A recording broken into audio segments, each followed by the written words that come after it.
We've had so many people come to this club that have been the wrong fit. He'll want to be a fit as well.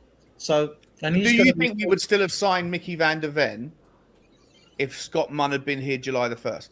I don't know, but I know that Ange wanted Mickey van der Ven when he was at Celtic.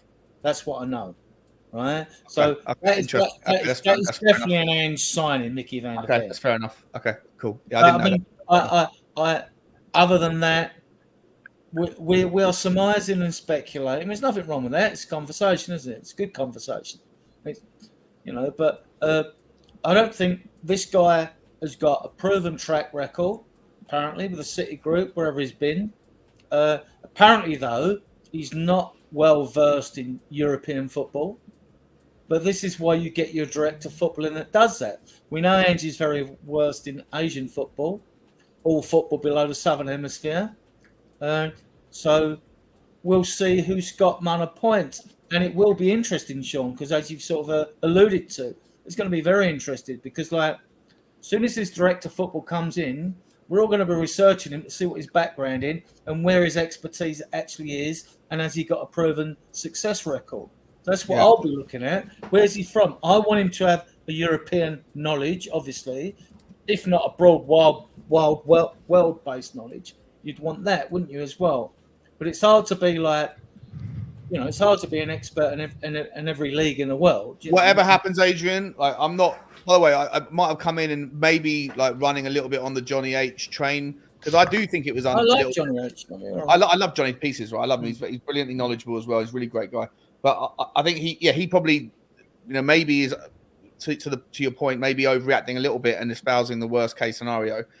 I'm just surprised with the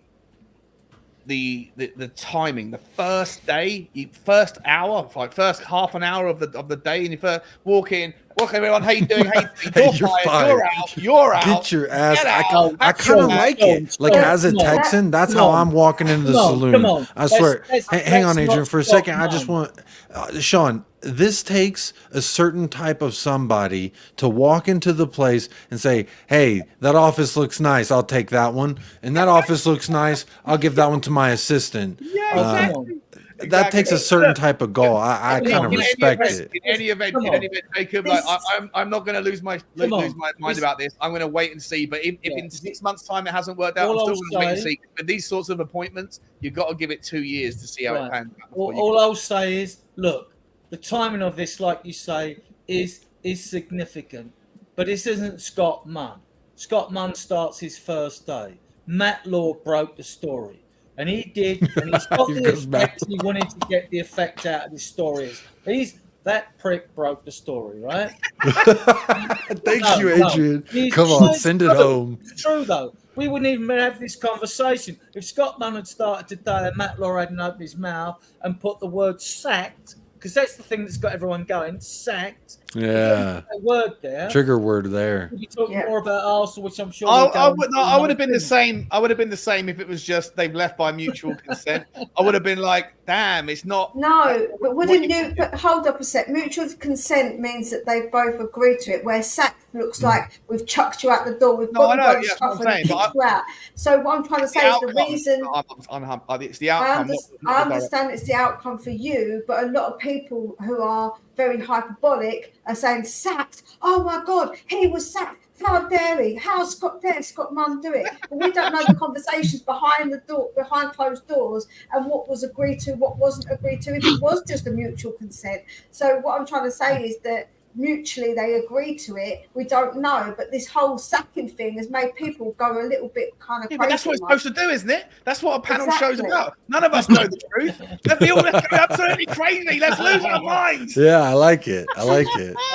Let's overreact. Let's underreact. It's too late at night for me to do that. Do you know what I mean? I'm going to be awake this time of night. I don't think he was sacked. I think he wanted the DIF job. And Scott Munn's had weeks and weeks, supposedly not working for us today, to draw up a list of interviewees for this job as DF, and he's probably got his own man in mind.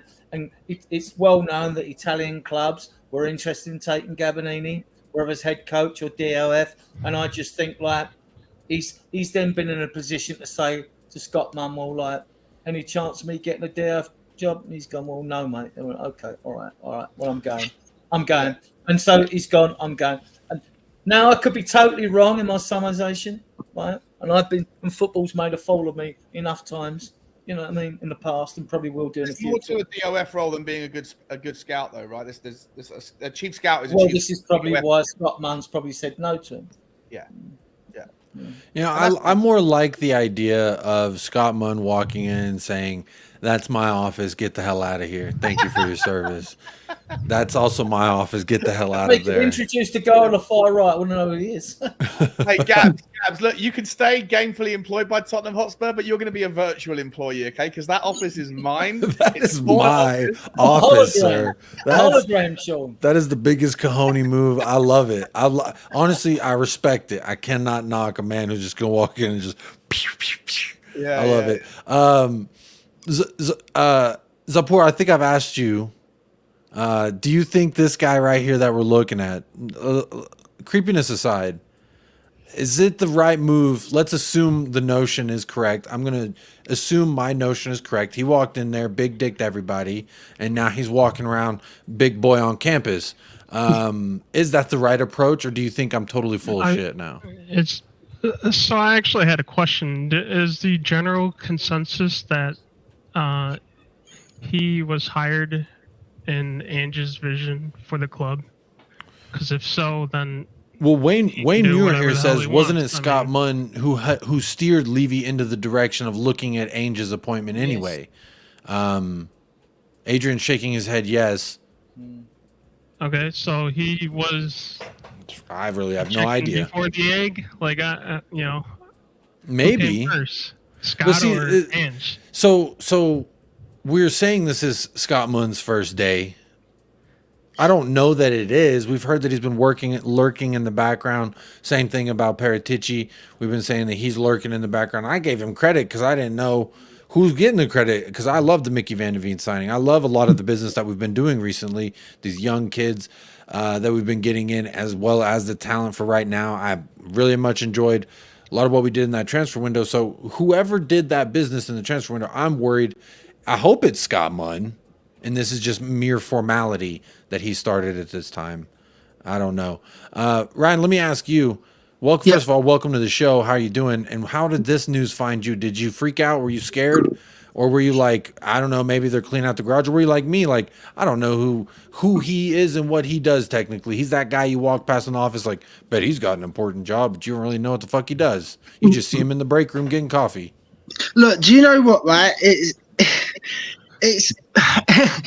like it's just crazy, man, because it's like, and I have to agree with what Mia says, but I can also like oh, by the way, hi Mia, how are you? But also it's like also the way that my mental health's gone at the moment, like up and down, like really big time. So it's been like a bit of a like what the hell's going on kind of a moment. Do you know what I mean? So it's a bit of an awkward situation because it's like you was also saying, Jacob, right? Like peeping, like get out of my office kind of thing, right? But then it's like, whose office is it really? Do you know what I mean? So to be honest, to me it's more like who's playing peeping Tom, really, in my opinion. But yeah, no, it's crazy because it's like it's become a bit of a shock because it's for 1 minute to the next it's like who's in and who's out. It's like, why can't we do this with like the players like Eric Dyer and you know and other players like that? We can do it okay with the staff, but why can't we do it okay with players like Dyer and all the deadwood that we still got lying around and Tongi? Get all of them out. Get all the players out as well as quicker than you can get the staff out, in and out, in my personal opinion anyway. Costs a lot more money to sack a player. Yeah, true, Sean. True. And right now, I think what's their name? Galatasaray. They're paying what 60%, or we're paying 60% of Ndombele's wages. Something like, so it's actually not a bad deal when you consider this guy was just going to pull a Hugo Lloris and just hang out basically on the training pitch and get paid oodles of money. So I'm not. Yes, in an ideal world, I agree with you that we would offload the Dyers and the Sanchez and the Ndombles and the players that aren't going to be working out here. I agree, but at the same time, like you can have a garage sale, but if no one's driving up, if they drive up and they're like, that looks like a piece of shit, I'm out of here. And you're like, damn, no one wants to buy my old underwear with a bunch of holes in it. What's going on here? And it's Hold on, Sanchez has gone. There is someone out there that will buy your old underwear with holes in it. There's websites. No, don't tell me that. Yeah, Sean knows about those special websites. Actually, the latest sponsor of my channel. It's called. Now you got to sponsor the channel really big time now. Scrappydrawers.com. You can get 5 price for one on Spurs Talk Show if you go hashtag 10%. Oh, it would be better if it was called Holy Knickers. Oh, David Cooper, we're just making fun of Scott Munn's appearance because he's got these eyebrows to die for, technically. Ryan, what you want would be Scott Munn's duty to see that it's done, and he'll do it for his director of football because he's going to be the chief executive officer, his chief football officer over everything. He's definitely bringing them California wave eyebrows to the office. We got that locked down. Don't worry, Spurs fans. These players will be gone by the end of the season. And if there's a couple left, they're not going to play. So what are you worried about? Dyer's not going to get a game, so don't worry about it. You know what I mean? Like they're going to be gone. But then also, right, it's a bit weird, right, that by now, if we had got all the Deadwood out a couple of years ago, right, the only person that would have probably have got them out would have been Sean and Mia. I would have rather put them two in charge, to be honest, of all the wheeling and dealings, to be honest, because it would have been a lot easier. But then saying that, though, Mia and Sean seem to also have the hard hitting questions, so they should have been on the fan forum the other night. To be honest, I applied to go, and I was. Oh shit! Sorry. Oh. I was rejected as well, Sean. I was rejected by him. I was rejected. I was seeing people going, "Oh, look! Everyone that gets to go is a Levy-inner." I was like, "Finally, I'm no longer considered a Levy-inner because I was rejected." You can put that up as your badge of honour, Sean. You can say, "I'm no longer a Levy-inner because look, I got rejected." I got rejected. I'm no longer. You know, that's actually It was the most recent thing I've been called. Who? What? Wait, say that again. A bootlicker. A bootlicker is apparently. Oh, yeah. They say that about people who like kiss ass to the. Do you know what, though, guys? I got to say, I wasn't even drunk, right, last night. True story. I wasn't even drunk, believe it or not. And I decided to text Ben from Ben and Sim from We Are Tottenham TV, and I said, I know you're going to the game, right? The Arsenal game. How much for your ticket? Just for shits and giggles. And he goes, 5 figures, bro. I was like, 10 grand? You want £10,000 for your ticket? Like, so he goes, yep. And I was like, so you wouldn't accept £9,000 right now for your ticket? And he went, well, make me an offer. And he said, I said, I'll give you 300 quid or 400 quid. And he went, no, days like this are too important.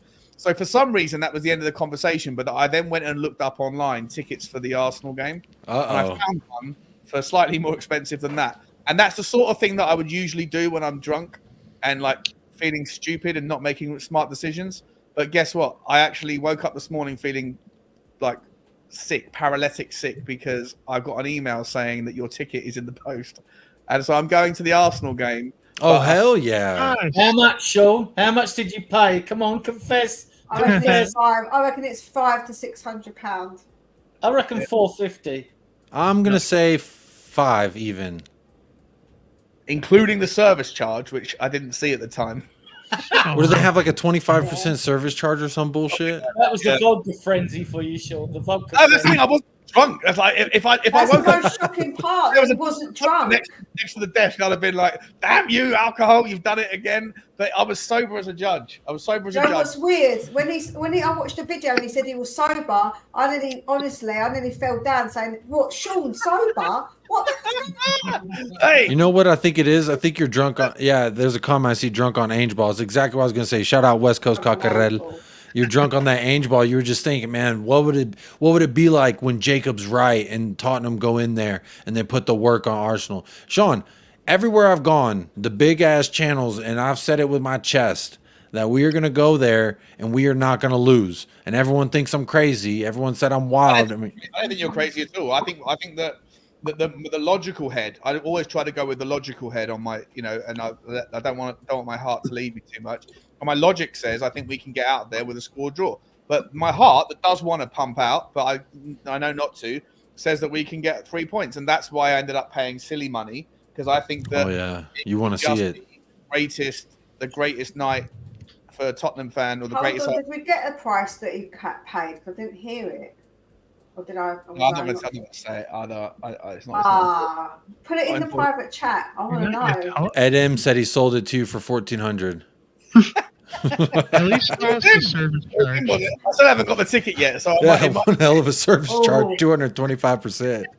It might just be the biggest scam I've participated in a lot of scams in the crypto world. I've lost a hell of a lot of money in scams over the last 8-9 years. This one might be the greatest. But I'm looking forward to hopefully getting in to watch the game on Sunday. I have a question for all of you regarding Sunday. David Cooper asked almost an hour ago, Jacob, who do you think will start up front Sunday? And I'm going to throw this up to all of y'all. You pick your starting 3 to face Arsenal. Who you think are going to put the work on Arsenal first? And I'll go reverse order. So we'll work. Ryan, I'll work from you, and we'll go left. Tell me just what 3 are you picking, and then we'll go to Zapur. My 3 that I'm picking, well, it's got to be Sonny up front, definitely. There's no doubt about that, 110%. Then it's awkward because do we play Richarlison on the left wing? Do you know what? I'd even probably go maybe Solomon on the left, and then probably have Kulu on the right, and then bring on what's his name? The new kid, Johnson on the right, and whoever else we've got on the bench afterwards. I mean, but Basuma's also got to start as well, to be honest. Yeah. But just in regards to the front 3, so let me get this straight. You're going Solomon, Son, Kulu, or Solomon, Son, Brendan Johnson? No, I'm starting with Son, Solomon, and Kulu. Okay. I agree. Same here. Solomon on the left, Son in the middle, Kulu on the right. Sean, you agree with that? Yep. Yeah, I agree with that as well. I agree with that as well. Everyone's agreeing. Yeah. If it ain't broke, don't try and fix it. That's the thing, Zapur. If it ain't broke, don't fix it. So why is Gabonini out the door on day 1?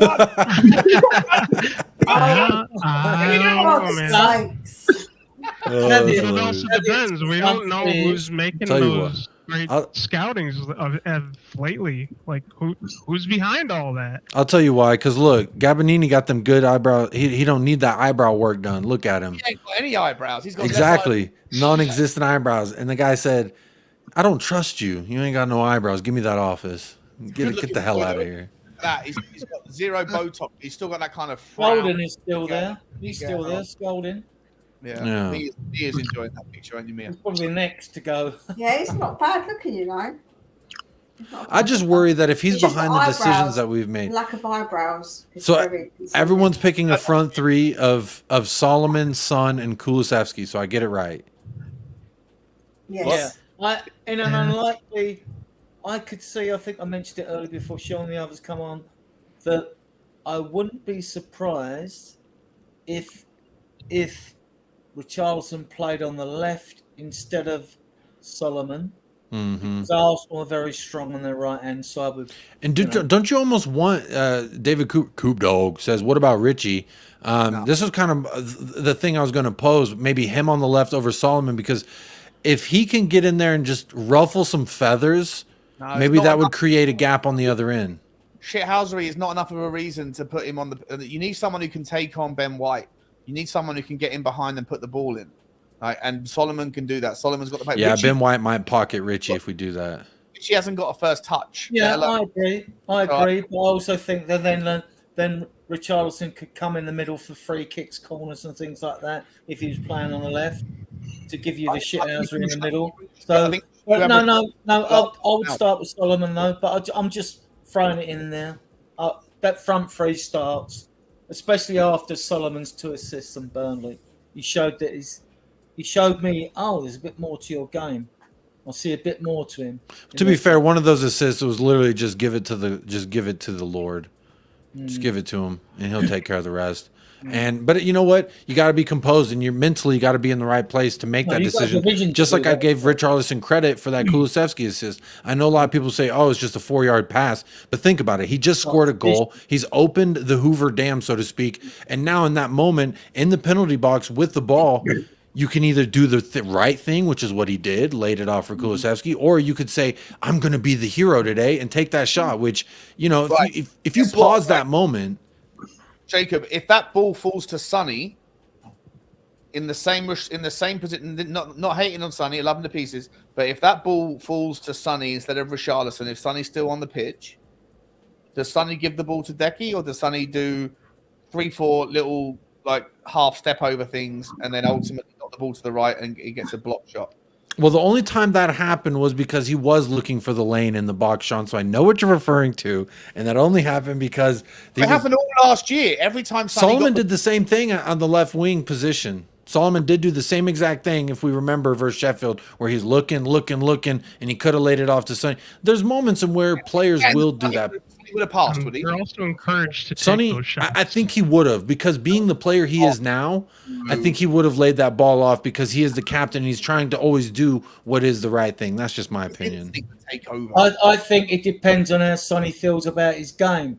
When Sonny was less confident, when we were at Man City, he squared the ball for Kulusevski to score. A confident Sonny would have gone on and scored that goal himself. So I just think it depends. And Sonny's a streaky player. He gets goals in streaks. He's not like an every other game goal scorer like Kane, or like Kane was 2 goals in 3 games every 3 games. Who's this Kane you talk about? I don't know no one called Kane. Sorry. Fair enough, Mia. Fair enough. I don't know no one called Kane. Yeah, so with Sonny, it's confidence. We always notice it, you know. When he's at his best, he's instinctive, isn't he? And then he'll just take the shot on. But I mean, he it doesn't. it off after 3 goals at Burnley. I suppose he's confident. He'd probably taken it on. Actually, I understand we've got to have talking points, but this is the most pointless one ever because we ain't never going to know, are we? So no. What do you mean? We won the game with Richie anyway. So why does it matter whether we would have passed it or not? Mia, stop! You're taking the dance. You're like lifting my skirt up. Just. It's okay. I'm giving the dance here. We're doing the hula dance. No need to look under the grass skirt just yet. All right. Dang. I'm like, you're right. Why are we talking about it on a Thursday afternoon? I'll tell you why. Because we got Arsenal this weekend. Yeah, that's why. Can I just say something, Jay? Sorry, Sean. Yeah, go ahead. All right, yeah. Just wanted to give my prediction as well on the North London derby, to be honest. And I think we'll probably win 5-1, personally. Oh, 5-1. You say 5-1 for us? Yeah. Interesting. I'm putting it out there. Hey, I like it. I like the vibe. I'm not going to lie about that. I just think they are a good enough side to not allow 5 past. But you know what? You never know in these kinds of matches. And also it's David Raya in that. And has he even been tested yet as an Arsenal goalkeeper? Because yesterday he was not. Against Everton he wasn't, was he? No, he was not. So he's kind of had it easy, and he thinks he's hot shit. Let's go ahead and say that again, Zapur. He's still a really good goalkeeper. It doesn't matter if he's been tested last game or not. I like to go with the fact. I hear you. That's rational thinking. But I'm going to go with the fact, since he didn't sign for us and he signed with the Phil, I'm going to say that he's a horrible goalkeeper. He hasn't been tested, and we're going to test him on Sunday, and he's going to get that ass work. And that's also screw Raya, you absolute beep. There you go. Well, you know, in Vicario I trust. He's better anyway. That's all I'll say. 100%. The way I understood it is that Raya did want to come here, but his agent wanted more, and so we needed a goalkeeper right then and there. So we got Vicario, and then Can we not put Debbie Downer on it? Come on now. We've got Vicario, and he's much better than that stupid. That's what I'm saying. I've loved what I've seen from the young Italian, to be quite frankly. I think he's up for the big matches. He's mentally there. He doesn't seem checked out and reserved. When we look at some of the results versus Arsenal last season, I specifically remember a goalkeeper playing volleyball with. I've never seen somebody do something like that personally in my line of work. It was just quite the blunder from Bukayo Saka. Just hit him right in the chest, and he decided to hit it into the net. I don't understand. Boxing Kangaroo says our lack of squad depth is going to bite us for a while yet, at least another 3 transfer windows. And then the geezer in the picture, Callum, that is Gabbanini. He's now unemployed. Well, he might be on his way to a job interview. I don't know, but at the moment, his office is being occupied by somebody else. I mean, if he wants to stop by my house first, he can come to the beach for a bit first if he wants. Rich says 5-1 Spurs is a bit negative there, Ryan. And West Coast Cockerel says, Sean, don't come on Jacob's show and talk down Sonny. I'm not allowed, am I? Sorry about that. Sean, you're allowed to come on this show and say whatever the hell you want, but I will refute and I will say what I think, which is Sonny would have done the right thing. Just like if Richarlison's capable of doing the right thing, I like I'm your 100%. But I've got like 3 years of evidence that suggests that he would have. Well, sometimes when you're him, you have to take the shot, right? When you have Harry Kane constantly overshadowing you, you have to. We would have resulted in a draw. So, you know. Here's the thing: he's not Robin anymore. That's the Robin mentality. And he is Batman now. He is the one. He is the head honcho. So I like that more. Jacob, I would like to say that Scott Munn picked Ange Spurs manager after taking advice from Paul the Hotspur hippie. Right? Yes, he did do that. Shout out Paul the Hotspur hippie was the first one that I ever remember saying. Where is he? He's been working lately, so he's back to work. Yeah, he was. He's been going live later than usual and hasn't been joining me for my daily shows either. Paul, what the hell? I guess I'll just hold this week's paycheck in the mail then, and then we'll wait till you show up or I'll put it in your office. How about your green room? I always joke. I say I got Paul a green room because he's such a celebrity now. Sean is doing it again, says Don Vito. Damn straight. Always good. I love it. People don't be chiming in the chat until Sean says something, and I like it, honestly. So I've got a question for you guys. Oh, here we go. What's up? Right. Last season, Liverpool finished 5th with 67 points.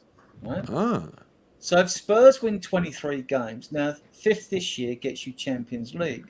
If Spurs win 23 games, this is because I want to pump a bit of positivity amongst Spurs fans. We're going to win 27 games this year. Right.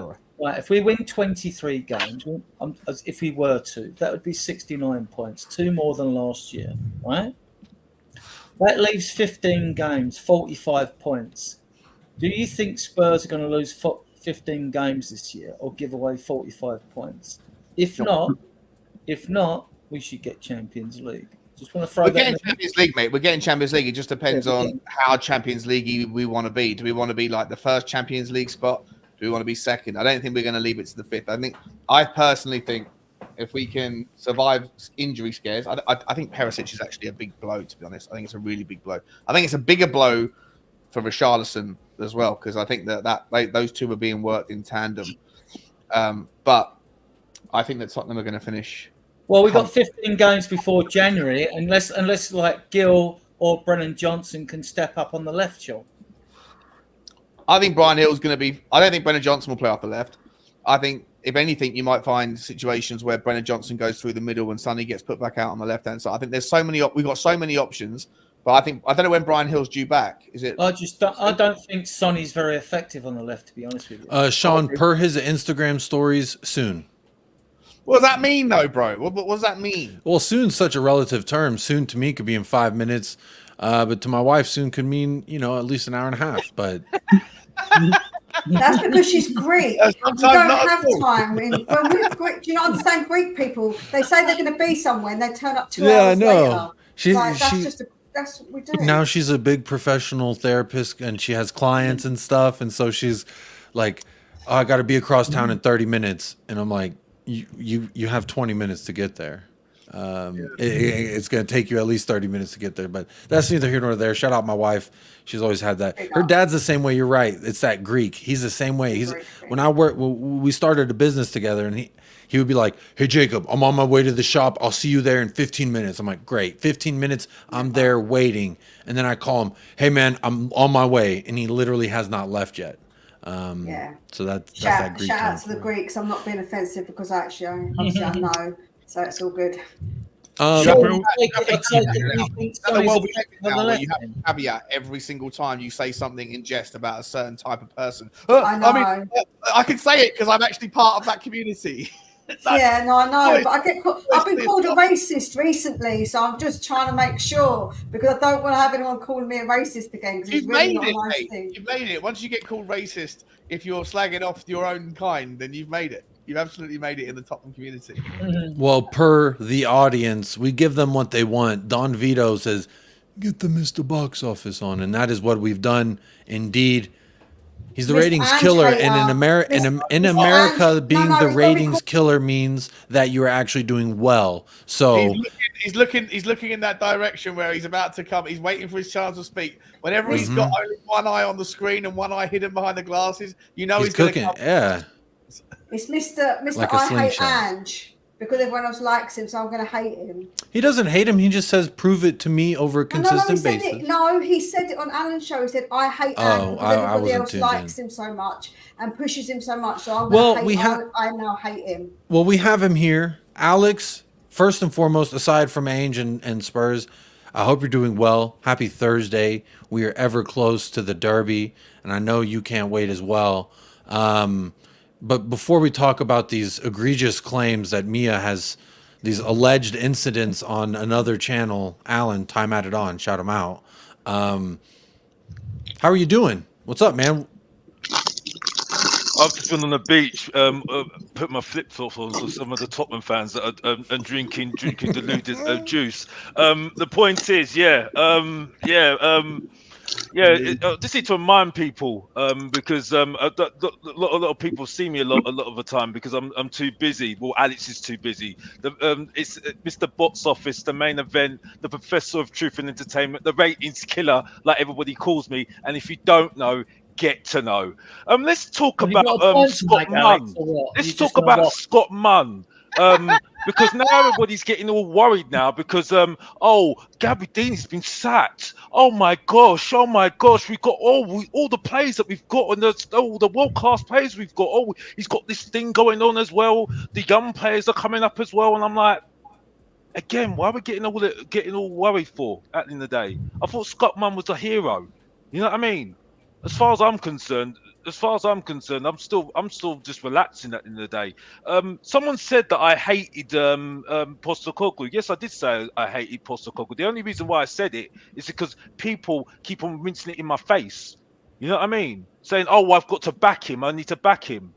Well, if I speak to people like Paul, who's known him for 20 years, if I speak to people like Kuva, who speaks lots of sense, if I speak to someone like Esmatic, even though he plays lots of FIFA, they'll talk to me like sensible and say, "You know what, mate? You might not agree with me. I might not agree with you about Postecoglou, but I see your point. Not like someone like Jay, for instance, who tells me he's logical when he's the most deluded Tottenham fan I've ever heard in my whole life. Yeah. Well, let's not speak about Jay unless he joins the show. Shout out Jay. My whole life, Jay, you're welcome to join as well. Because I'm the most logical person. When he was telling me to back Conte, look what happened there, and that's it. You know what I mean? Like I said before, I need time to see how it goes because I need to see this guy with a bad run. Let me say this for a fact. It's the best football since Podge every single time, yeah? And I've seen the team twice at the Tottenham Hotspur Stadium. So I ain't going to lie about that every single time, and that's it. You know what I mean? I think we'll get a draw against Arsenal, yeah? Because we'll go for them every single time, yes. But I ain't going to get upset if we lose, no. Because it's too early, and that's it, yes. You know what I mean? So I'm sorry, I'm not listening to the rubbish I'm hearing from some. It sounds to me, Alex, like that's all I need to say, and that's it. You know what I mean? I keep it short and sweet. Not like some other Tottenham fans, and that's it. Back to you, Jacob. I'm done. If you don't know, get to know. It sounds a lot, Jacob. It sounds a hell of a lot like you really want to be positive, but you just can't quite be there. Because I'm keeping my feet on the ground. I forget all the logic stuff. Like I'm not going to get excited. But by the way, I also think we're playing the best football I've ever seen in my entire life, and that's it. I also think we're going to get a result at Arsenal, and that's it. But I'm still not going to get excited. But I think that everything's going absolutely brilliantly. So let me ask this question to Alex real quick. I want to ask. So I've predicted that we're going to go into the Emirates, and you might have something to say about my prediction, but I feel like we're going to go there. We're definitely not going to lose. My heart's saying a win. My mind says we're going to get out there with a 2-2 or a 3-3 draw. But if we go in there and say we put the work on them and we come home with 3 points, what would that alter any way that you feel right now about Ange Postecoglou?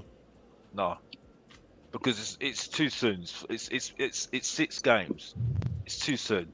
6 games, and one of them consisting of a club that is allegedly supposed to be a title-challenging club. When we're in business end of the season, we'll see where we are. If you're not backing Ange, then how do you expect for Levy to back him? Well, no, that's the point I'm making, mate. Is that the fact is, when he has a bad run, when things are not going well, right, we'll see what happens. You know what I mean? Because we know what our club is like. You know what I mean? We've already seen now. We've had one strategy right now, which I've told that we've got the best youngsters going right now. Yeah, the class of '92 and called it the Johnny. By the way, I'm not gonna have a go at him because I've said it already to him already. You know what I mean? But like I said, the structure, and we've already had Gabbiadini out the door already. Yeah, right. So I don't know where that conversation was between Scott Munn and Paratici and what was going on before, because it was going well beforehand, and all of a sudden now Gabbiadini's out the door. So what's going on? You know what I mean? Day one, swinging that thing. Scott Munn walked in and said, "I got the best eyebrows in town." The only thing I will say is, right, and this is where Postecoglou will have to really show his leadership at the end of the day. Yeah, regardless what's going on behind the scenes, he's got to just think about what he's doing at the moment and just go down that train right now. Yeah, ignore the noise behind him right now, because when you look at what's going on in the Premier League at the moment, when you've got like Liverpool at the moment, Klopp, they've got bad owners. Look at them, yeah. But Klopp has kept the train going, yeah. Yes, he had a difficult season, but he's still got the trophies he's got already. You know what I mean? Yeah. And look at the mess that they've had already. Manchester United last season. Look at the mess that was going on last season with the owners and stuff. Changhar got a trophy and got them into top 4, even though there's lots of mess beforehand. Yeah, it's coming to 4 right now. Yes, and that's it. But this is the point I'm making. You see what I'm saying? I think Postecoglou will have to, regardless of what's going on behind the scenes, he's going to have to just push it. What, Alex? The thing is, right? I really don't disagree with what you have said. Actually, I don't. But the part I disagree with is to say that you hate someone because someone likes someone, or because people are being positive about someone. I just can't understand the logic behind that, because you're being quite reasonable in what you're saying and your logic behind what you're saying. So to say that you dislike someone, to me, completely chucks you being logical out the window. No, but you're not listening to me. The point is, I am listening when you're saying what I'm saying is, I don't like Ange for certain reasons, like people like pushing it right in front of my face. Yeah, saying you need to like him, you need to like him, you need to like him. Yeah, when I'm talking to people like Paul, who's known him for 20 years, right? I'm saying my reasoning is that it's not because of Postecoglou. I'm saying I've seen this before. I need some time to be convinced. I understand. You don't need to re-say it, because I understand exactly what you're saying. But if those people have been sensible, why do you listen to the ones that are pushing it in your face more than the ones that are just telling you we agree with you or whatever? Like, I don't understand this "I hate Ange" thing. I just think it just comes across. No, they're pushing me towards not like him at all. To be honest with you, those sort of people are. But like, why? You should have your own mind and not worry about other people's because it's like opinions. it's kind of put me irk around it. It's saying, well, I understand, I get it, but then you should worry about other people's opinions, Alex. You should worry about yours and think about your I'm not bothered about my opinions, but I'm just saying because I'm a stubborn guy, I don't really care what anybody says. But I'm saying when people keep on throwing it in your face all the time, like certain people, throw it in your face. yeah, saying, "Oh, you need to back him. You need to back him. You need to back him." I'm like, well, I know what my feelings are on him. So as far as I'm concerned, I'm still gonna stick by what I'm saying. So the more you keep on saying it to me, the more I'm just sitting there thinking, well, you're just making me hate the guy now because you just keep on putting it in my face all the time. You get what I'm saying? Alex. I can understand that. Real quick, I just want to say that, Alex, I do understand what you're saying, and I do hear you when you say that. Like, I have a propensity to when people are like, "Oh, you got to watch this movie," and everyone's ready. I go online, everyone's talking about this movie. Granny from down the street's talking about this movie. I have a propensity to say, you know what? I'm not going to watch that movie for a while until the hype dies down. So, like, in a sense, I agree. I can understand, I think, where the mindset comes from to say, hey, look, everyone's been pushing this down my throat. Everyone and their grandmother, people who used to hate us, are now talking about how much they love Ange Postecoglou. Liverpool fans I'm seeing on Twitter are talking about they hope Spurs' success because they love Ange. And honestly, I'm here for the love, the immaculate vibes of Ange Postecoglou. The wave of joy and hope and wetness has just overtaken me, and I'm just struggling to stay afloat right now. So I feel like I feel the opposite of you, Alex, but I can appreciate where you're coming from in that sense, because me too, like with there was a show that I wouldn't watch for a long time, Game of Thrones. Everyone was talking about Game of Thrones. It wasn't until like the end of its reign that I started really tuning into it, and of course it was a great show, so everyone was actually right. And I'm hoping that this is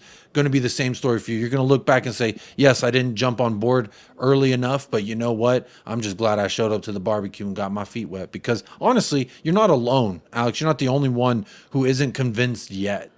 And I say yet because I feel like it's only a matter of time until everyone buys into what Ainge is doing, at least because the groundwork and the provisional steps have been there. Now, Adrian, I know there was a question you wanted to ask, so go ahead. Well, yeah, I mean, I was going to ask Alex, like, about the team, parking Ange to one side, and I'll come back on this afterwards, of what I've seen. I mean, I'm older than you guys. I'm 68. I watched the double side play, right?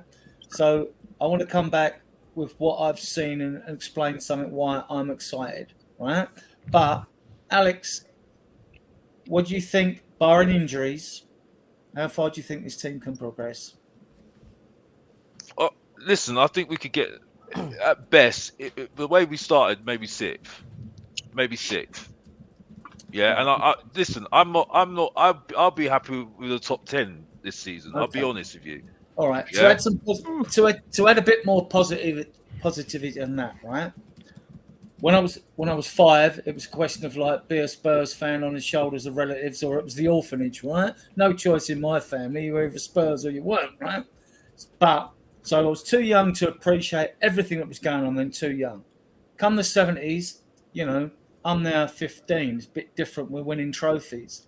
Come the 80s, I'm older. We're winning trophies. You know, even though I experienced relegation with the team in the 76-77 season, we come up in 78 and we sign the Argentinians and Crooks and Archibald, and we have a fantastic winning sequence of trophies, right? Same when we go to the 90s and all that. And I've seen these cup runs, even in 91 when Gazza scored that wonderful goal in the semi-final that everyone talks about. And what those teams had, apart from having leaders, we were leaders then, captain, important than they are today, was they had the ability to get across the line. What I've seen with this team is in the 4 or 5 games, and the press have said, oh, you've had an easy start. Really? We're playing teams away from home, right? Those teams that are supposed to be lesser teams in the Premier League, they do not stay in the Premier League on their away form. They stay in the Premier League on their home form. And there's no easy games. When people put up these lists, I'm like giving them a wanker sign, basically, because I think you're talking absolute shit, right? But what I've seen, and especially with me, when I've seen that success come, as it's built and come and the momentum's come, I see it against Sheffield United. And the clincher for me with this team was we got across the line. Like Perriman used to say, getting across the line. They got across the line and got them 2 goals in late in the game, Spurs. And that, I've seen that winning mentality in successful Spurs teams before.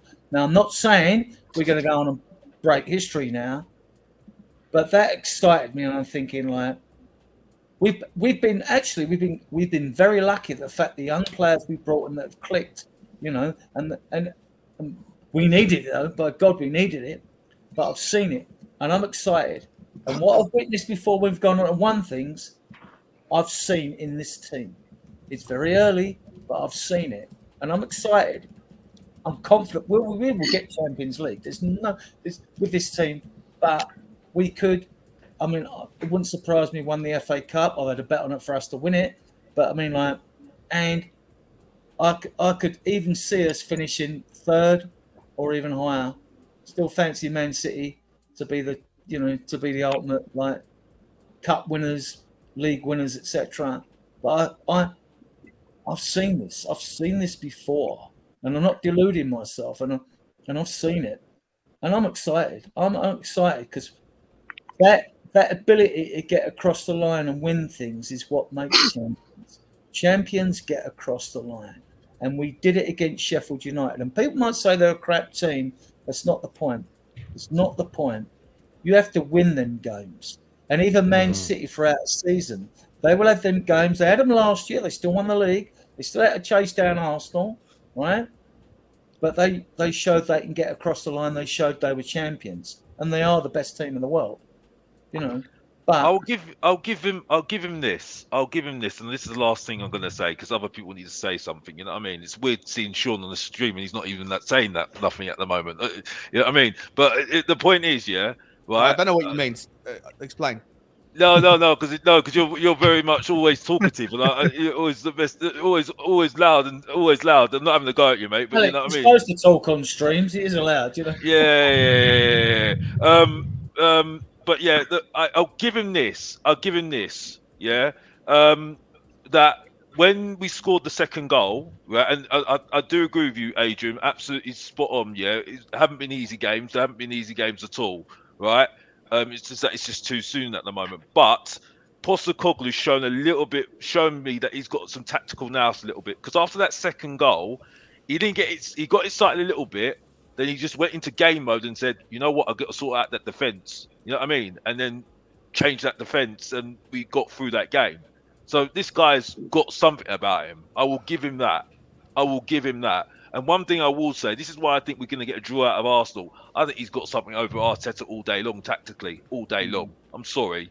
You know what I mean? Because Arteta's I thought his substitutions were late, Alex. He said after the game, he realised there was that much amount of extra time. How do you know that? How do you know there's going to be that? Yeah, but I think the reason of course there was. Of course there was going to be. I always tell him that anyway. No, I think there was an inkling about it because I had the feeling that it was going to be. The reason I say that time when anyway. He said afterwards he left them late about that time. The only reason I say that is because prior to half time, we got 3 minutes extra time. So how could he know? And it should have been a lot more than 3 minutes, right? So how could he because know all that time wasting, and that's also exactly. I think that's why that assistant got yellow carded as well, because they were complaining at the ref with how much time wasting was going on. So there was some kind of Sean's got to go. Sean, I want to let Sean say bye. Bye, everyone. Take care. Hey, you enjoy that Arsenal match, my friend. Goose. Cheers, Good night. Yeah, take care, Sean. Everyone say bye to Sean. Go ahead, Adrian. No, I just thought 3 minutes. Who thought that we shouldn't have had more than 3 minutes for the first half? I don't think any Spurs fan. Yeah, I think even Ange said that he thought he was going to get more. So that's I was thinking at least 5 minutes. He hasn't got much wrong. He got it totally wrong at Fulham. I know Jacob defended him, but I mean, over that. But okay, the 12 minutes second, totally in agreement with it. I don't know about you guys. I don't know if they had him on from the first half to the second half or whatever. Yeah, I'm seeing this trend of not seeing enough minutes go into extra time after the first half, and then they carry it over to the second half instead of so for instance, it should have been 5 minutes, but they gave us 3, and then the second half should have been 10 minutes, but they added 2 minutes onto that. I'm seeing a trend of where they're carrying over extra time into the second half rather than the first. I don't know if anyone else is seeing that. And the other thing that got me as well, this whole thing with VAR, right? That tackle on Maddison. I mean, when we go back and look at the Brentford game, I mean, like, if that player got caught in Son's slipstream, they'd give the penalty for that weak penalty. And yet, that was a clear kick on the back of his calf, right? In the penalty area. When you look at Son's, looking at him back to back. What we are looking at. It's absolutely insane. Mia, I know you got to go, so I'll put your link here for anyone who hasn't subscribed. Thanks very much, guys. Thanks for having me, Jacob. Yeah, have a good night. Good luck. Good night. I'm going to bed. Got 6 hours. I've got to sleep, and I'm up again. Yeah, good luck. That's why. Good luck. Good night. Brilliant. Night, good night, Mia. Take care. Big up Cubed. Scott Munn, who's that? Took forever to get him in, so he might as well not be there. But Cubed, what I will say is, look at those eyebrows. Come on, arch. Cube. Come on, Cube. That is a hell of an arch. It's pretty impressive. And then he also just walks into the office and big dicked everybody. So I kind of respect it. Alex, I want to ask you, what do you think about all of this? Because honestly, I said off the top, I don't know if you were here yet or not, but I said off the top that, like, I don't know who's responsible for all these decision makings. I don't know necessarily what a 9 to 5 looks like for Scott Munn. I don't know what the 9 to 5 looks like for Gabbanini. I don't know who had the greater say in the likes of Mickey Van de Veen and the likes of bringing James Maddison in, Vicario, Alejo Veliz, Ashley Phillips, etc. For you, where do you sit with this news? Are you like me, like, I don't know who these people are or what they do technically, so I don't really know how this affects us? Or do you see this and have some kind of reaction to it, like some fans have? Listen, at the end of the day, I had question marks on this whole thing in the first place for me. I just thought, for me, it looked good at the start. I have to say this, maybe, because the answer's coming through. I have question marks on giving big wages. I don't care. I do question that, because I think you give big wages to young players, it's a recipe for disaster, because these are young kids we're talking about here. So I understand competition, but, for a team that haven't won anything, I don't know whether that was a good idea or not. We are leading towards the young and going down the youth and the structure with Simon. Or was it? I can't remember the guy that's the youth director. From what I've heard, Prodigy had a big effect on that. The thing that I'm a bit confused about, I'm not really care if Prodigy goes anyway, because I think he should have gone a long time ago, to be honest with you. Especially what the bad press he's had. Yeah. Gabardini's looked very good as well, and the whole thing about the stats thing that we're trying to do as well. Yeah, that's looking good as well. But I don't know, with Scott Munn being employed and stuff, I don't know what the conversation would have been in July, you know what I mean, when he was supposed to start, you know what I mean? So that's where my confusion is at the moment. Why is it all happening now, when could they had that conversation a lot, beforehand? You see what I'm saying? If he was going to get rid of this guy a long time ago and have a plan already in place already, it just doesn't. I mean, if he has a plan of what he's going to do, that's fine. But it just, for me, it is a bit concerning. But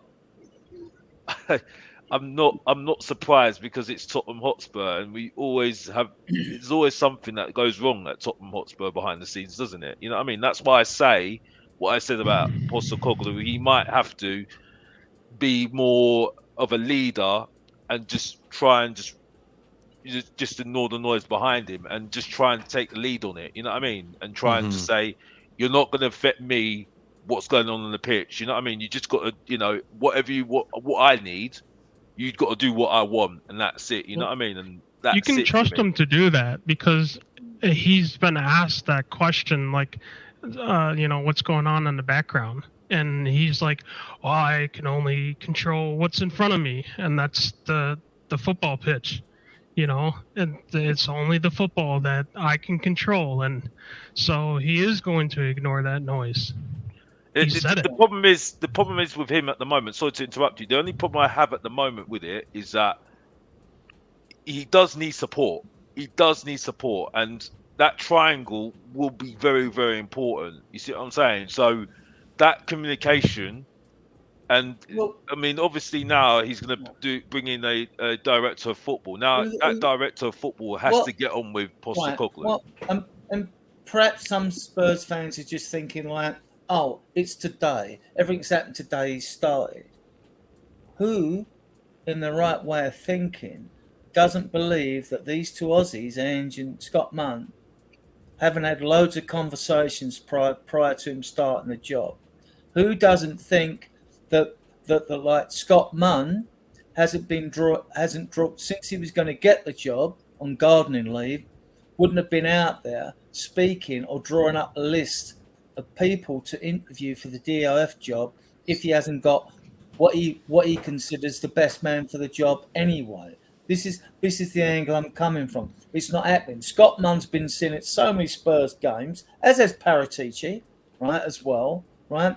So who thinks that, like, I mean, to me, when I'm reading between the lines on this, I see the fact with Gabbanini is the fact that, like, Gabbanini would have liked the DOF job. Scott Munn sort of saying to him, no, you're head scout. You can stay as head scout. You're not getting DOF, right? And Gabbanini's already had, we know him from last season that they have a lot of interest for Italian clubs that would like to take him on, either as head scout or maybe DOF, probably DOF. He's not getting at Tottenham, so he's gone, well, okay, I'm resigning. You can't sack him because he's only head scout. That would be constructive dismissal, and then we'd go through all the rigmarole where Levy's had to pay people off before.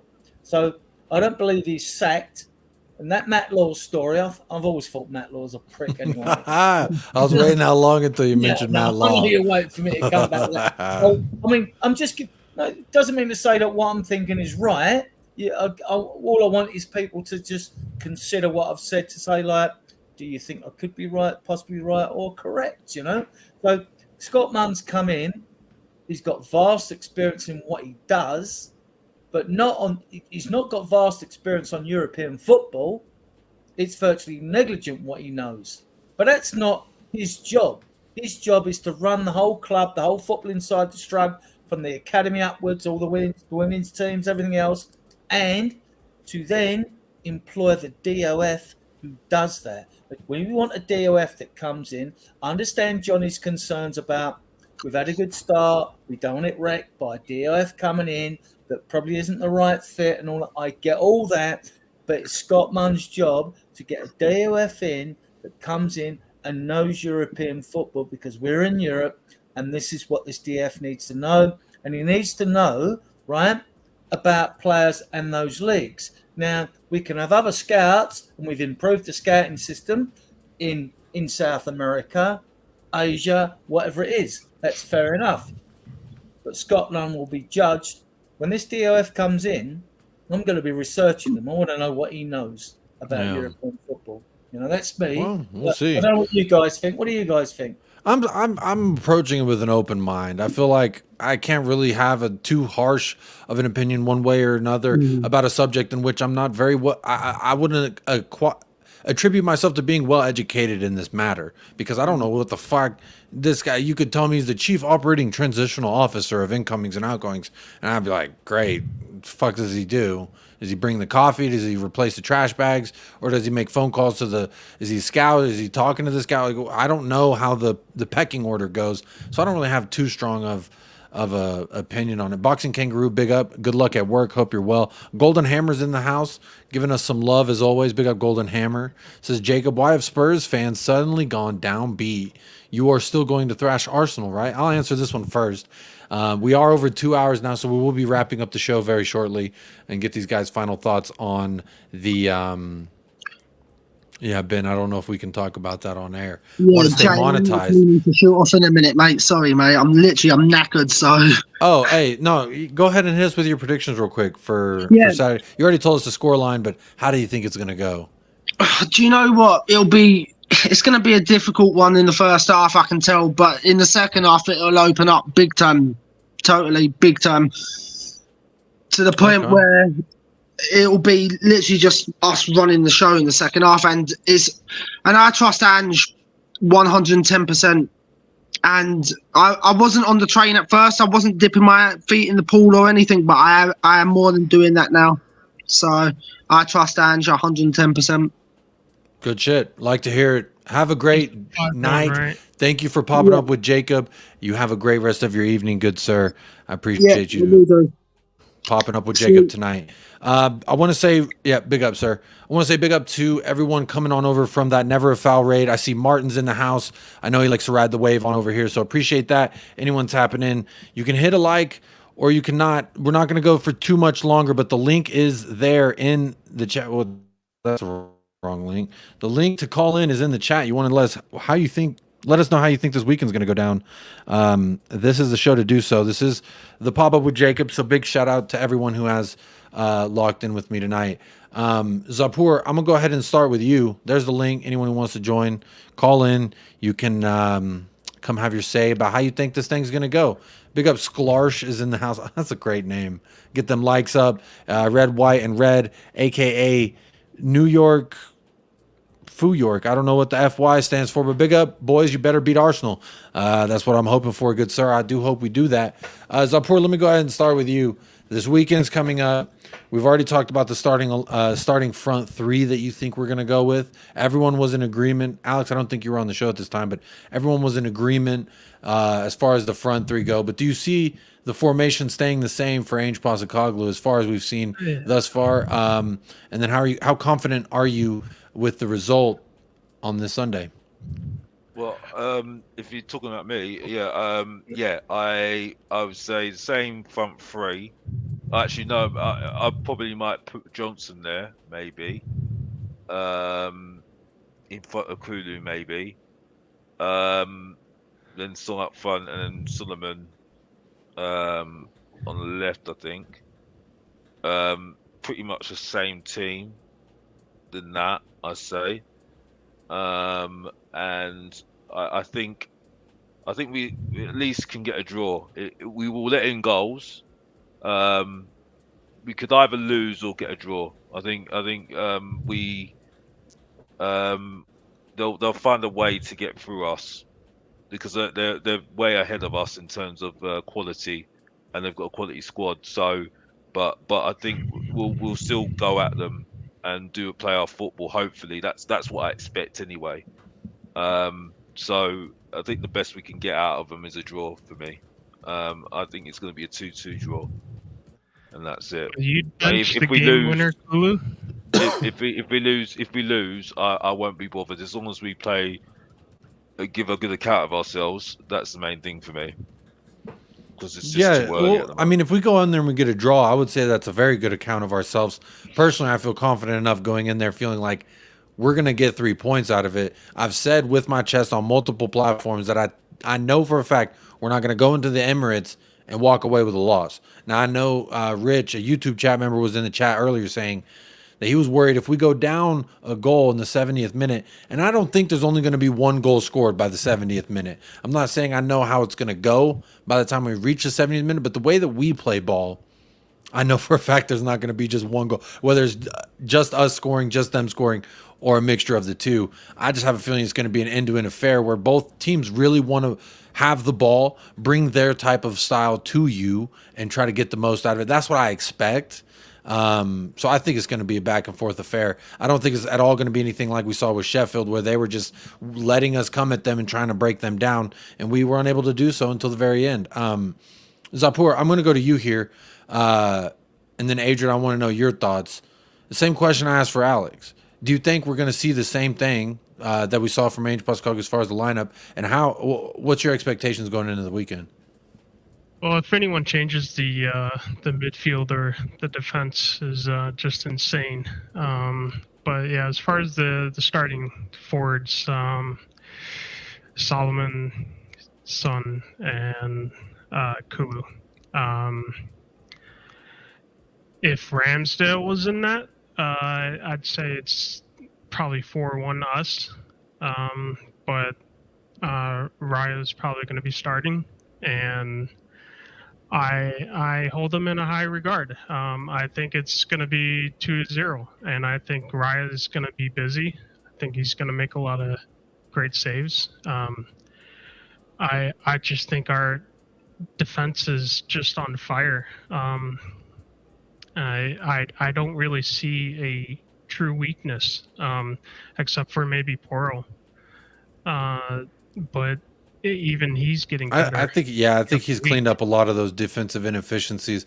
But this will be, at least, I think, a very true test, because as a Spurs fan with my Tottenham glasses on, I can sit here and say we've had a great season. We're going in here with all this steam, and I'm confident in it. But at the same time, let's look at the best wingers that we've played so far. Let's look at the best forwards that we've played thus far. And you could argue Arsenal's got the best group of lads that we've gone up to at this point. Adrian, we've talked a little bit earlier about why you were confident and why you feel confident going into this. But I want you to extend a little bit on that to all the people who did jump over from the Never a Foul raid. Why are you confident that Spurs are going to go into Emirates and get a result? Well, because most games are won and lost in midfield. And I just think that, like, Maddison, Basuma and Sarr are better than, don't get me wrong, they've got a quality midfield. They've got Rice, Odegaard, I think, is fantastic. But then you're looking at who they're going to put there. Havertz, Vieira? No. I think we got the edge. We take the edge, we get that, right? Now, also, if the two midfields were to cancel themselves out, you're looking at where are the weaknesses in both teams? Well, like has been mentioned, Porro, they might want to target Porro, but we'd target who's a good player, or we'd target Zinchenko. Now, I like him. I'd have took Zinchenko from Man City, but he's got a mistake in him. But this is when you're being clinically tactical, on the tactical and analysis, like a schematic, and trying to work out where teams are weak and all that. But that doesn't work out necessarily. If you look at Arsenal's right-hand side, to me it's a strong side. They've got Saka, right? But we've got Udogie down there, and we've got Mickey van der Ven behind him. So we should push up and not worry about them trying to hit balls over the top of us and down the flanks, because we've got pace to get back and stop that. If we sit back and play a low block like Conte did in the past, you're inviting trouble. We have nothing, and our strength is the system we're playing. Ange won't sit back. That's why I reckon Porro will play, and I think it'll be the same team. Like I said earlier, the only other possible change I could see is Richarlison for Solomon. And I think everyone's made good cases for the substitutions of bringing Brennan Johnson on late. Don't think so. We're going to start with probably 7 debutants again in the North London derby. 7 of the players we're going to field. It's going to be the first time they've played in the North London derby, right? I'm not concerned about that. No, I'm not, because they've performed so well. And their left side always gets substituted off. So we probably can make the same changes. When you look at Arsenal, right? I don't give a shit about yesterday's result. That's nothing to me. PSV sold 2 of their best players, and one was defensive midfielder Sangaro at Forest, right? And the other one was the reason why their attack was potent last year in the first place. Xavi Simons, he was the literal engine of their offense last season. So I agree with you. And you look at, and I haven't followed Arsenal watch their games fully. I watched the Arsenal Man United game. Sadly, I have. I've seen them all in their entirety. And I didn't see the Fulham game. Looked at a couple of clips afterwards, and teams sit back and admire Arsenal. Don't get me wrong; they're a very good side. Right? But you can get at them.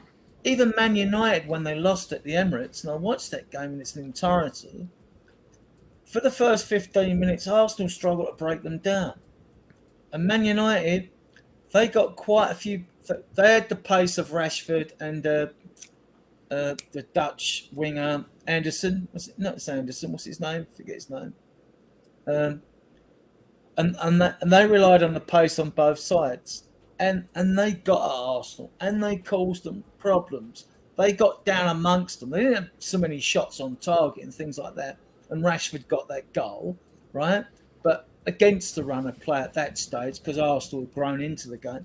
But you can get at these. You can get at them. They're not exceptional. And they're a light year behind Man City, but we all are, right? They're a light year behind Man City. But you can get at these. And Arsenal fans, my best mates and Arsenal fans going, oh, we're always worried that this is going to be the year that you're going to come in there and beat us.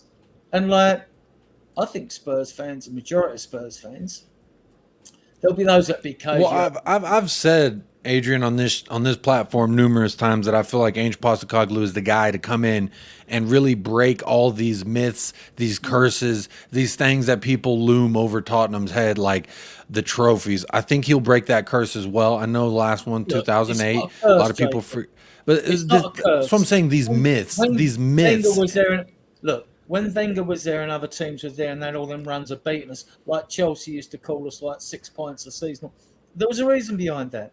Our team was crap. Our team wasn't good enough. We didn't have enough quality, right? We might freak a result or a draw if we got lucky, We weren't good enough. But the year before last, when we played them at the stadium and beat them 3-0, we were good enough to beat them.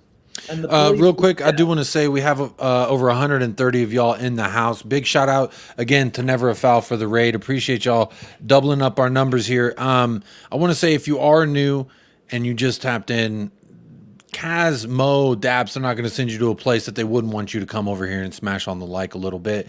So shout out to them boys for the raid. And if you are new, partake in the poll. Again, I should have changed it to a North London Derby type of prediction in the poll, but it was about Scott Munn. He did officially start his first day, and then we fired a couple people. So we were talking about that for all the rival fans out there who are like, what kind of poll is this? I do try to have some kind of poll to get y'all interacting at least a little bit here.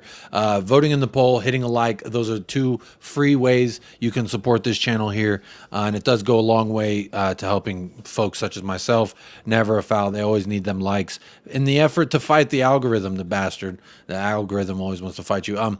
So I do want to say I appreciate the 5 of y'all who did hit that vote right now, and I appreciate the 2 new subscribers. I just refreshed and saw that 2 new folks subscribed. So welcome to United Spurs of America family for subscribing to the channel. Again, free. Absolutely free to do it. So there's really no excuse not to, unless you just don't want to support us, and that's fine. I'm an American. I believe in the free universe.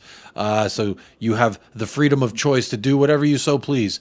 But I do also want to bring up this comment here from Red, White, and Red. That's quite the tongue twister for someone who I used to have a speech impediment as a child. So I had to really make sure to not mistake when I said red, white, and blue, like a Elmer Fudd or something. But it says Madison versus Rice, Basuma versus Odegaard, Udogie versus Saka. A lot of good matchups, man for man. I absolutely agree, and that's why I'm actually feeling very confident going into this. Not because just a man for man matchup. I'm gonna throw in another name into this. Ange Postecoglou versus Arteta, a guy who's been asking for you to trust the process for how many years? How many years do I need to trust the process, trust that my wife will be loyal? How many years must I wait? And for me, I like the fact that Ange has come in and said, you can trust me right off the bat, and I don't need to trust the process, just trust in Ange. And honestly, that's what I trust in. But I like this, a very good point. That you bring up as far as man-to-man matchups that are going to be really interesting to see, even from a neutral's perspective. I think this is going to be a very interesting matchup. Matt Spurs comes in here saying, I would play Johnson right wing to hold the Arsenal defenders back, stop Zinchenko from inverting into the midfield. Appreciate that, Matt. Spurs, Australian Gooner's in the house. Good morning, Australian Gooner. Says, Jesus will destroy you single-handedly. Pin this comment. I think that's hilarious because even though they were having a day at PSV, I thought that he could have been better on the day, personally. And then also said PSV tried to get at Arsenal. I hope Spurs do the same, please. And then in response to you real quick, Adrian, before you respond, he said, light years behind Man City, yet top of the league for most of the season. Yeah, but then why do you fall behind then? If you were top, why did you bottle it? I mean, all right, Zinchenko will come in to invert, but so will Porro. So I'm not worried about Jesus. He's not exactly a prolific goal scorer, and hitting balls over the top. Well, we have tremendous pace at the back, and Romero and Van der Ven, and even Udogie has to come back and tuck in. So I mean, like, I'm not bothered about that. I'm not bothered about it. I'm not saying Arsenal won't have chances and we won't have chances. I just think like we're better equipped to win this derby than they are. I mean, like, I just think we've shown bite. We've shown that we can get across the line. That impressed me against Sheffield United, getting across the line, because that is a sign of teams progressing. It really is, and it's not just a positive sign, it's an extremely positive sign that you can do that in the last minutes of a game, because that is the difference between in cup finals and all that and winning and losing a trophy, and I just think like we're going to win this. I'm confident we're going to win this. Australian Gooner says we fell behind because it's all about small margins, Adrian. No one remembers that like the Saka missed pen, etc. But it is the past. You know what I didn't forget is Bukayo Saka's goal against us last season, where our goalkeeper was playing volleyball. I didn't forget that. I'll tell you that much. But we have a new goalkeeper. We've got a whole revitalized back line, so I feel confident that we are going to look completely different than we did last season, and we're going to have something new, some kind of spark to us. Alex, let me come to you with the final subject of today before I send you on to the next lovely place in YouTube. Alex, give me your goal scorers. Give me your final score. I know it's a little bit early. I'm still going to do another show on Saturday where I still kind of talk about this stuff. But right now, if we play tomorrow, what are you thinking? Goal scorers, final score prediction? It's difficult to give you goal scorers because everyone's scoring at the moment for Tottenham. So I'll say it's a 2-2 draw. Okay. You think them goals are coming from the attack, midfield, or defense on set piece? Like Romero's been getting a lot of headers. I couldn't tell you who scored because I think everyone's scoring, isn't it, at the moment? And unfortunately, with Perisic injured, which I think we're going to get a lot of injuries next couple of games, throughout the season, because the system takes a lot of energy from players and stuff. And I think whilst we were playing one game a week, injuries can be very innocuous, and we have to factor in internationals as well. So for me, about this game though, Alex. About this game. I'm talking about this game. But for me at the moment, I'm saying it's a 2-2 draw for me. I don't know who would score. Probably maybe Son. Maybe Johnson's got a chance. I don't know. I love Rich's prediction here. He says Vicario with the 97th minute winner. That'd be crazy. Like the Lazio match I was watching in the Champions League, that goalkeeper came in the 94th minute. That was crazy. Alex. Well, we know he can make the run. He could get up there in a hurry. We saw it in the celebrations last week. Sorry, Alex. Go ahead and finish. I just want to throw this in there. That's a great prediction from Rich. No, I just think I don't know who. I've got no really idea. I think maybe Son may score. Maybe I don't know. I see Son scoring for chance, sure. But I do think we'll get a draw out of them. At least get a draw out of them because we'll attack. But we'll let in goals. We'll let in goals. I like it. Scott M's coming in here positive, says 4-2 with Son scoring all four. Honestly, would love to see that. It would be absolute limbs. I think that stadium would quickly become like a library. I don't think Stones will score 4 goals. I don't think so either. I think if he got 1 or 2, they would definitely change their tactics to stop that from happening. Again, you would think Arteta has the plans to do that. Honestly, I want to see the referee get after the managers early in regards to these lines are there for a reason. You need to stay in your technical area, Arteta. That's just me being petty, though.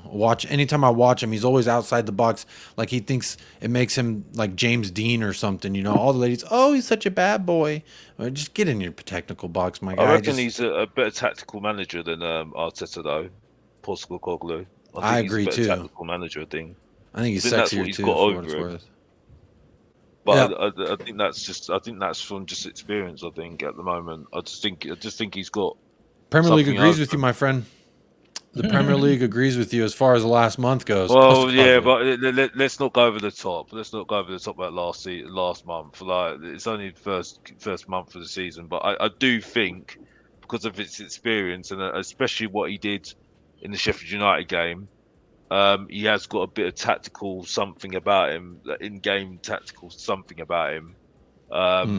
And I don't agree with the whole thing about the Fulham game. I've got to be honest. In the Carabao Cup, I still stick by what I say. I think I see what people are saying, but I think he done that for a reason. Absolutely, I said it on my channel already. So I agree with what you said there on your channel. I don't think he's gonna. I think he'll do the same thing next season as well. To be honest with you, if I'm really honest. So it is what it is. But yeah, on this game, 2-2. 2-2, yeah. Not a ballerina, but we got the 2-2 this week, and I like it. I feel like that's more positive than maybe some people would have thought you would have predicted, given your opinions on Ainge Postecoglou. So, Alex, I do always appreciate you being here. While I find the link for your show and promote it, I'm going to throw it to Zapur. Tell me what you're thinking. Same question as I asked to Alex. What is your score predictions, and who do you think is getting them goals and why? So 2-0, we'll take the win. Gonna see another brilliant run by Son. Maybe a pass from Porro. And then I think Zinchenko's gonna get subbed off and Johnson's gonna come on and score. Ooh, okay. And I mean, you damn near did the other day on his debut. Yeah, it's very close. And if they do make it 2-1, then it's going to be another Van de Ven own goal, or Porro's going to... Why you got to throw my man Van de Ven under the bus like that? I mean, he's only got one. Everyone says he has two. They gave the goal to Mbeumo. It's not... he only has one own goal. It's only one. I don't care what you say. Look at the stats. Go back and look whose goal scorers for Brentford were, and one of them's Mbeumo. Well, look, I stand by my man. 5 minutes. Paul's here. I think he's a phenomenal defender. Get him on. He's a phenomenal defender, but I think he's a bit unlucky a few times. Wow. I think Van de Ven's a very good defender. I think Van de Ven's been very good. Yeah, he has made mistakes, but it's too soon. He's 21 years old. That's why I'm saying. That's why I'm saying that he's been good. He's been very good, but at the same time, he needs time. He needs time at the moment. I just can't get overexcited about 4 games. I mean, I was on the stream and I was trying to put an argument for Bukayo in a combined 11 to be in goal for combined 11 against Arsenal, because I said that Raya and Ramsdale they can't make a choice which goalkeeper we're going to put in the goal. And to be honest, I was kind of clutching, to be honest with you, because let's be honest, he's only had 5 games for Bukayo. You know what I mean? And to be fair, Raya has been, and Ramsdale have had the whole season last season, haven't they? You know what I mean? So I have to be fair. Maybe we have to give it time, but he has looked good. He has looked good. Bukayo's a better goalkeeper than Ramsdale or Raya. That free kick against Barcelona under the bar from Alonso, right? But he's saying that though, Adrian. I see where you're coming from. With his legs, right? Against Man United at home, he saved that header, which was going straight in the goal and flicked that over the bar, right? He's shown enough quality. His distribution is great. His kicking's good, and he's got an accurate throw at him. The keeper, I'm agreeing with Buffon there in Italy, right? Buffon now saying that he was Italy's second best goalkeeper. He's going to be Italy's. I choose the opinions that align with GOATs, and I like it because I align with Romero, or excuse me, I align with Messi in regards to this young man, in regards to this young man, that young man. Yeah, but Jacob, I'm sorry, I have to be honest. This is where we have to be careful, right? He's only had 5 games. Yeah. When he's consistently doing it, but the fact is, and I was clutching with this whole thing because the fact is Arsenal haven't made a choice of what goalkeeper they want to put in goal, but I had to put Raya in goal because at the end of the day, he has played well for Brentford, and he hasn't looked too bad for Arsenal, even though they were quite simple games. Let's be honest here, you know what I mean? So. But to be fair, like he has looked good, Vicario. Yes, he has. A short stuff, but he needs time. I'll admit he looked shaky in the Brentford game because he's got a back four in front of him he doesn't know. After that, I've been more impressed with him each time I've seen him. Yeah, he's been a lot or not. This is a position where he's in the box, he's shouting at his defenders and all that. Like he is quality. Yeah, we're not arguing he's got something about him, Adrian. But the point is, he needs time. We need to see time. It has to be consistency. I appreciate where Alex's stance is, because when you look at it from a bird's eye view, from a neutral standpoint, again, taking off my Tottenham glasses, you're right. It has been 5 Premier League matches. This weekend will be 6. Liverpool will be 7. Once we get into the 10 to 15, I think we can say this guy on average does at least 10, because for me, that's at least a friendly number, mathematically speaking, because you can say he's been good and say 90% of those matches evenly, or 80% or 7, whatever it may end up shaking to be. But at this current time, he is 5 of 5 in the Premier League, in my opinion. Vicario specifically. The Man United game, he made that early save down with his legs. He's had some really great saves that kept us in matches. Yeah, I mean, this is not luck, right? When you do that so many times, then good saves are not luck, right? Yeah, but we're not arguing about that. We're saying that he's got something. I know you about want him. more. Listen. Understand? You want more time. Yeah. I've seen goalkeepers. I was arguing. I'm already convinced. I'm convinced this kid is. I was arguing, Adrian, for this guy over Ramsdale and Raya in the combined 11, right? Because I said that you know what, you haven't made the choice on your goalkeepers, and I've got to be honest, Vicario's been consistent in goal for the last 5 games. Yeah, so you judge it on the last 5 games. Yeah, I'll put him in goal all day long. But then if I'm saying, this is where now I'm starting to talk about logic, and I'm not always logical, because not every time you need to be logical about these things. You know what I mean? It's just what you feel sometimes, or what you feel is the logical thing for me. But for me, if I'm going to say that Van der Ven needs time, I'm going to have to give Vicario time on this. You know what I mean? I agree with you there. Also, I don't want to put too much pressure on the boy as well, because he's a young boy, and for me, he needs to give him time to grow. I think that's really, really important. We overhype people too early. Alex, I agree with what you you said. said. To give him time to grow. I agree with what you said about Van der Ven. He had a bit of a test against McBurney, but in his favour, what I was saying Van der Ven's favour and what helps him, he's not going to face teams that keep hitting long balls forward like that, like Sheffield United do. So he's not going to have that sort of head. We were told before it come that, like, oh, he's a bit weak in here. Really? Not what I've seen. He did have a bit of a tough test against McBurney, but he come through it well. We won the game, right? He was challenged, right?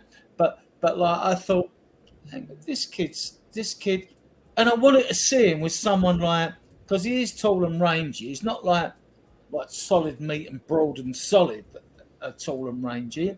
But I thought, I wanted to see him like this, and I thought, yeah, you've done okay. I mean, like, you did well, you know. But he said, like, oh, McBurney bullied him and all that. Well, we won the game. He may have bullied him, but we won the game. I don't think he necessarily got bullied, and that's coming from a place. I've watched goalkeepers with an extra little caveat. Like, if that's a position I played my 15 years that I played was goalkeeper. So I always view things from a goalkeeper's perspective, and there's really not a lot wrong I've seen him do. I can't even think of an instance in where I was like, damn it, Vicario, you shouldn't have done that. It was always been like, oh, wow, that was nice. Oh, wow, that was nice. And the goals that we've conceded have been at the fault of our back line, have been us getting caught out of position. And then, you know, those things are going to happen when you play this style of ball, in my opinion. Their goal, Sheffield, the long throw at the box, got knocked down, just fell to one of their players, and it's come off the post at the most acutest angle it could come off the post. The guy's hit it, right? He didn't place it. He's not an out-and-out striker, right? Harmer, whatever you call him, right? And I thought, couldn't fault him on it, you know. I'm not blaming him for that. I wouldn't blame him for that. And also, I have to say this: I think you were there, Adrian, as well. I think they were always going to score anyway. I think it was the best scenario that they scored anyway, because that just shown us. Didn't it? After 70 minutes, we weren't getting a goal and all that. We had chances. Yeah. And you just thought. But you knew we were going to. You had a feeling there. Way through, I thought that was a cert goal. The keeper did well and saved it, didn't he? Yeah. But you knew they were going to score, though. You weren't worried that we're going to score. We weren't going to score, though. That's the thing. You knew that if we didn't score, it was going to be very, very unlucky. And the thing is, though, now you've got that feeling now. Regardless what I feel about Ange and the process at the moment, I am relaxed when I'm at the stadium now. Yeah, I'm more relaxed now than ever. You know what I mean? I'm more liking what I'm seeing now. I'm not like sitting there. Oh, this is so boring. Oh, this is. I'm actually now, you know what? I like this right now. I'm getting. When we equalised as well, you didn't have the sense of years ago. Oh, settle for it, tighten up, take the draw on it. You could, before the second goal come, there wasn't much time, but you could smell we were going for it. We were going to win it. Well, I didn't sense any negativity amongst the crowd, even at 1-1 and all that. It's as if we knew we were going to. It's weird. Sometimes you just know you're going to get it, and we just knew. Because I said to God, we're going to win this. I said to him, even at 1-0 down, even at 1-0, I smelt we were going to win this. I said to the guy next to me, I said, we got time to win this. Right? And I was at my supporters club, and I had full faith we were going to at least equalize. And then when we did equalize, I'm like, we're going to win this. I think everyone felt that way too, Zipporah. Yeah, and that's the difference. Belief. Now, if we're under Conte or Mourinho, would we have the belief we're going to win that game? No. I think it would have been one man that would have got us through. That would have been Harry Kane or Bentancur. That's it. But at the moment, you see the team. And the thing that was impressive is that we kept going. Because it was from a Udogie interception. And then Udogie passed the ball to Kulu, to Richarlison. Richarlison puts a good pass into Kulu. Udogie won the ball, didn't he? Gave it to Højbjerg. Højbjerg, yeah. I don't know the whole incident, but you get what I'm trying to say. You know what I mean? You give it to Richarlison, who dinked it, and fair play to Richarlison. I know he's got the goal. Yeah. But this is the point. This is what I'm talking about when I look for vision in players, right? All right, people say it was an easy pass. Right? You still got to make it. And then fair play to Kudus, who's had a bit of stick, 2 goals and assist, right? Who takes it, one touch, right foot, slotted it in there. You know what I mean? It was a fantastic goal. It was an absolutely fantastic goal. It was a very good goal. And like I said, it shows you the mentality that we're showing at the moment. But again, it has to be consistent.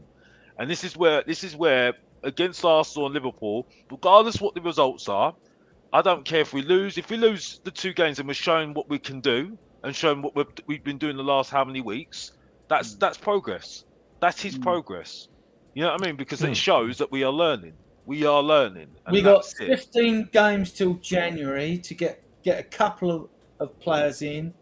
The only thing that's going to derail our season, we'll get Champions League. If we're fit, we've got Champions League. Take it from me, we've got it. It's nailed on, right? Because it's 5th this year. The only thing that will stop us is if we get key injuries to say like Van der Ven, Romero, Udogie, then suddenly your season can turn upside down very quickly because we need a quality, and I hate the term, guys. I hate the term backup. We're Tottenham Hotspur, sort of like one of the 10th richest clubs in the world. I know, Adrian, but you have to accept the backup is a legitimate thing in this day and age. Manchester City have a bunch of backups who would walk in as a start. I understand the sentiment, but no. My sentiment is based on the fact you want a quality left back to come in, right? Who knows? he might get a tune out of Sessegnon when he comes back. Who knows? No, don't. We're going to be here for another 2 hours if I start talking about Sessegnon. Right, yeah. But like, you know, you get through to January. We need, I want a left-footed centre-back. We may get a quality right. If we got a Bramer in, he was right-footed. Don't get me wrong, I'll take him like a pinch of salt, right? But, I mean, like, we want a left foot.